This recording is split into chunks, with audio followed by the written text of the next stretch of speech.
रायपुर गांव में सूरज डूब रहा था। रायस्तर अपने दोस्त ज्ञान भाई के साथ खेतों में खेल रहा था। शाम गहराने लगी थी और रात होने वाली थी। तभी रायस्तर की माँ हाथ में डंडा लिए दौड़ती हुई आई और चिल्लाई, बेटा जल्दी घर चल, रात होने वाली है और वो सिर कटा तुंग तुंग का समय हो चुका है। रायस्तर ने बिना सवाल किए माँ के पीछे पीछे कदम बढ़ाए। जाते जाते उसने देखा गाँव के लोग भागते हुए अपने अपने घरों के दरवाजे खिड़कियां बंद कर रहे थे। डर और सन्नाटा हवा में तैर रहा था। रायस्तर ने माँ से पूछा, माँ हर रात लोग दरवाजे खिड़कियां क्यों बंद कर लेते हैं? माँ ने गहरी सांस ली और धीमी आवाज में बोली, बेटा हमारा गांव श्रापित है। रात होते ही सिर कटा तुंग तुंग की आत्मा गांव में घूमती है। वो घर घर जाकर लोगों को ढूंढती है और मार डालती है। ये सुनकर रायस्तर का दिल दहल गया। माँ ने उसे डांटते हुए घर के अंदर खींच लिया और दरवाजा जोर से बंद कर दिया। रायस्तर रात भर सोचता रहा, ये सिर कटा तुंग तुंग आखिर है कौन? इसका सिर कहाँ गया? रात के 10 बज चुके थे। गाँव में सन्नाटा पसरा था सिवाय एक छोटे से घर के, जहाँ कुछ नशेड़ी गुंडे शराब पी रहे थे। तभी आसमान से सिर कटा तुंग तुंग जमीन पर उतरा। उसका धड़ डरावना था और हाथ में एक खंजर चमक रहा था। नशे में धुत गुंडों ने उसे देखा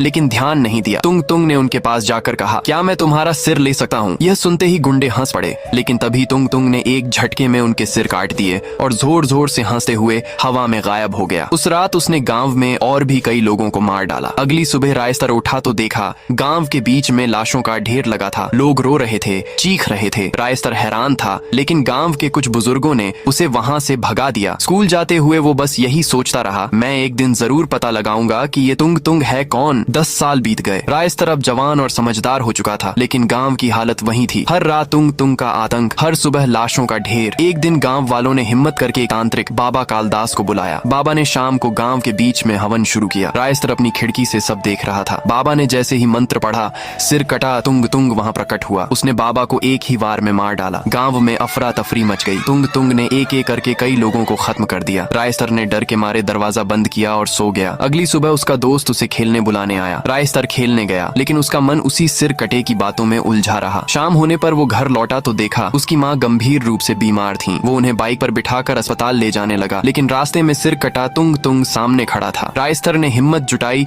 और गिड़गिड़ाया, मुझे जाने दे, मेरी माँ बहुत बीमार है। अगर उन्हें अस्पताल न पहुँचाया तो वो मर जाएंगी। तुंग तुंग ने ठहाका लगाया। तभी रायस्तर की माँ ने कमजोर आवाज में कहा, तुलसीराम रुक जा, वो हमारा बेटा है। रायस्तर चौंक गया, लेकिन इससे पहले कि वो कुछ समझ पाता, तुंग तुंग ने उसका सिर धड़ से अलग कर दिया। गांव में सन्नाटा छा गया और सिर कटा तुंग तुंग हंसते हुए हवा में गायब हो गया। अगर आपको भी इस वीडियो का भाग 2 चाहिए तो इस वीडियो को लाइक करें और कमेंट में लाल दिल भेजें। और वीडियो देखने के लिए धन्यवाद।